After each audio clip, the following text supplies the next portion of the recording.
Yes, welcome back. As Birmingham's streets are drowning in rubbish, bin strikes turning the city into a rat-infested skip, what do you think the Labour MP for Birmingham Hall Green, Tahir Ali, is focused on? Lobbying the council, perhaps? Calling up his friends in the government? Maybe reassuring residents? Oh no, he's been campaigning for a shiny new airport. No, not one for Birmingham, nor is it Heathrow, Gatwick, or anywhere in the United Kingdom. He's lobbying for a new airport in Kashmir, Pakistan. Yep, you heard that right. Not a peep so far about the filth piling up in his own constituency, but he's all fired up for a runway in Pakistan. 3 hours drive to the nearest airport over there, he moans. Meanwhile, his constituents are wading through trash to get to the bus stop. This is a Labour MP so out of touch, in my opinion, he's practically on another continent already. And it's not just Tahir Ali. 20 MPs, including the likes of Hypocrisy MP, Adnan Hussain MP, Zara Sultana MP, all signed a letter begging for this Pakistani airport in Mirpur. I hope I got that name right, by the way. Apologies if I didn't. But guess what, though? Some of them voted against the Heathrow expansion back in 2018, and those that weren't elected were more than happy to write social media posts criticising the policy. It's utter hypocrisy. And Birmingham's a complete mess, isn't it? There's mountains of rubbish with rats feasting on them like it's a buffet. And yet, Tahir Ali is more concerned about building an airport 5,000 miles away. His constituents can't get their bins emptied, but he's concerned about flight times in Kashmir. Let's get real. No elected politician in this country should be using their UK parliamentary position to lobby foreign countries on the matters of domestic infrastructure unless there is a serious British national security concern. To me, this is a rather telling and frankly disturbing continuation of the globalisation of British politics. Just this week gone, what many are dubbing a pro-Palestine party candidate who stood for the Ilford independence won a sweeping majority, overturning a massive Labour vote in a council seat in Ilford, London.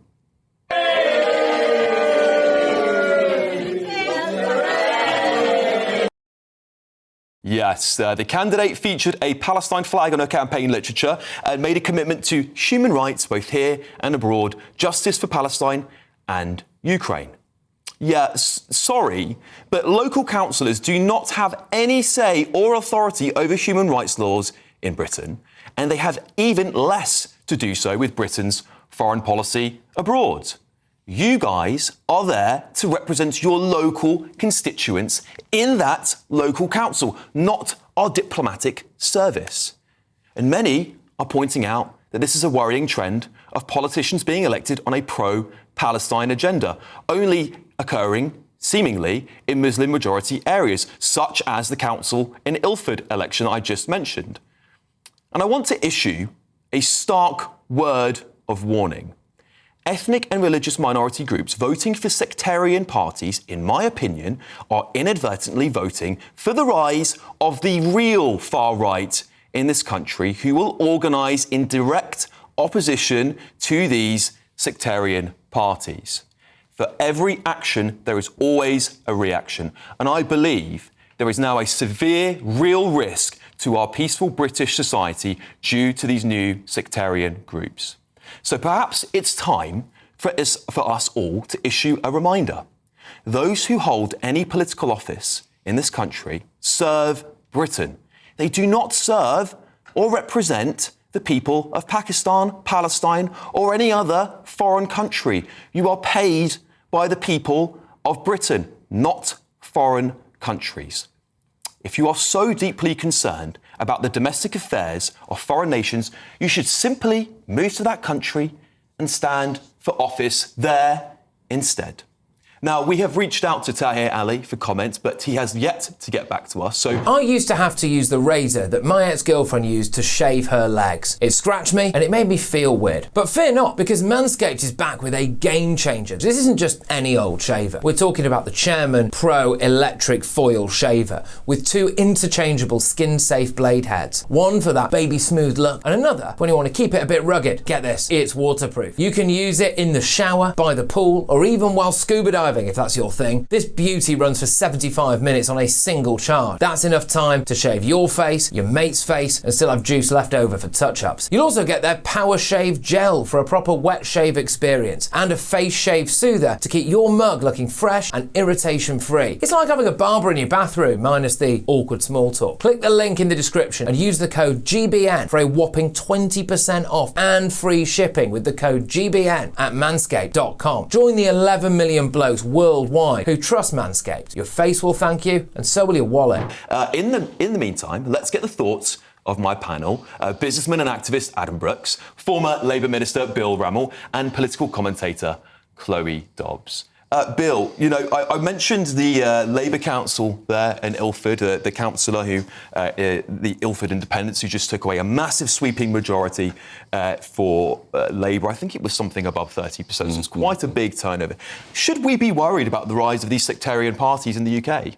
Yes, I think we should, and I'm not a fan of sectarianism in politics in any way, shape or form. But come to the centrepiece of the piece that you've just done. And look, you know, members of Parliament are perfectly capable of working on international issues and domestic issues at the same time. However, on the nub of this issue, the airport in Kashmir in Pakistan, I am concerned about advocacy on behalf of Kashmiri citizens in this country who are actually British citizens and lobbying for them on issues back home. It's a very divisive issue.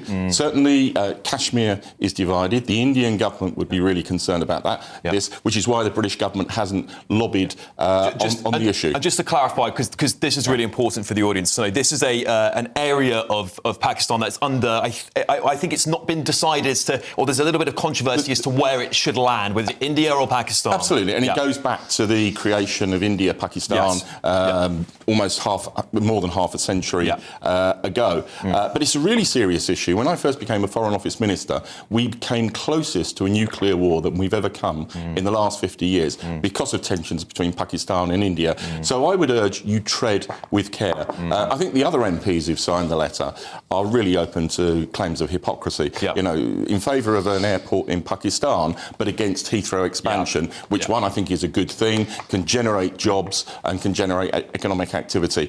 You can't have it both ways. Yeah, quite right.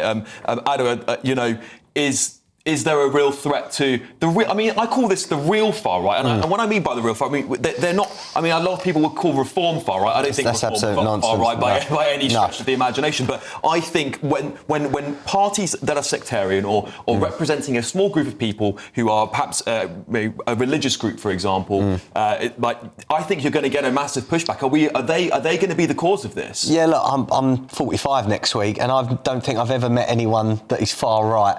This nonsense that Keir Starmer, you know, says that we've got a far right problem in this country is just pie in the sky. I don't know any. And Tommy Robinson, not far right. Well, I don't know him. So, oh, come on, Adam. I just said, if you listen to what I said, Bill, I said I don't know of anyone that's far right. And I do not believe Tommy Robinson is far right. A lot of his views I agree with, a lot of them I don't agree with. But what we get here by labelling is you do push people further to the right. And now, how can we have areas where people can get elected because of their views on Gaza, something tens of thousands of miles away, and not local issues, or not taxes, not, you know, parliamentary issues? This is a real problem in British politics, and we've got to address it. Chloe, I mean, there's loads more we're going to talk about today, by the way, because there's so much on this topic I'd like to unfold. But, you know, is this the biggest threat to Labour? Are these independent groups, these pro-Palestine groups, the biggest threat to the Labour Party in the future? This is on Wes Streeting's back door, by the way. Yeah. And if you look at the election result for Wes Streeting's constituency, it was on a knife edge between him and an independent. I think it might have been less than 1,000 votes between them. I think it was absolutely tiny. You also had Jess Phillips nearly lost her seat to an independent candidate. Although Labour were celebrating their great election result, they actually had a few travesties and a few very close calls. I think that Reform are going to be a big threat to the Labour Party. They've got a heck of a lot of problems, but I think this is actually a really significant issue. And Tahir Ali, just speaking of sectarian politics and focusing on abroad, this is not the first time that he has shown his true colours and shown that he cares more about what's going on abroad than his own constituency, because he stood up and gave a PMQ to Rishi Sunak and said that he had the blood on his hands for the dead children in Gaza, rather than using that opportunity to ask a question that related to his constituency. He's also, don't forget, the guy who stood up and called for basically blasphemy laws in Parliament. I think it's a scary direction we're going in. Yeah, Bill, how does Labour navigate this? You know, I mean, are we seeing some of these MPs, as we've been talking about here, you know, advocating for domestic infrastructure in foreign countries? That's maybe a smaller issue than Labour than it will be for these parties that are arising, that are essentially now rejecting the Labour Party that would have backed them before. This Ilford candidate, you know, was slamming the local Labour MP.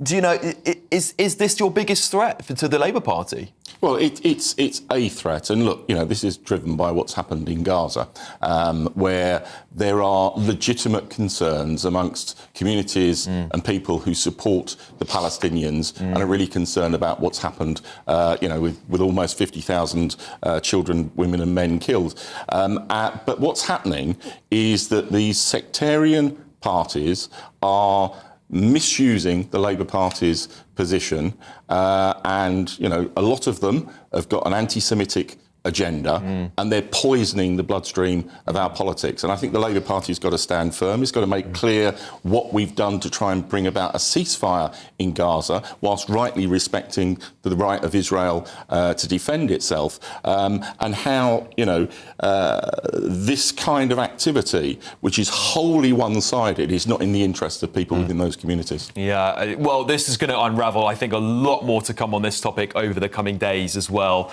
We've got a big follow-up to this coming out very soon on this show later today, so stay tuned. But moving on,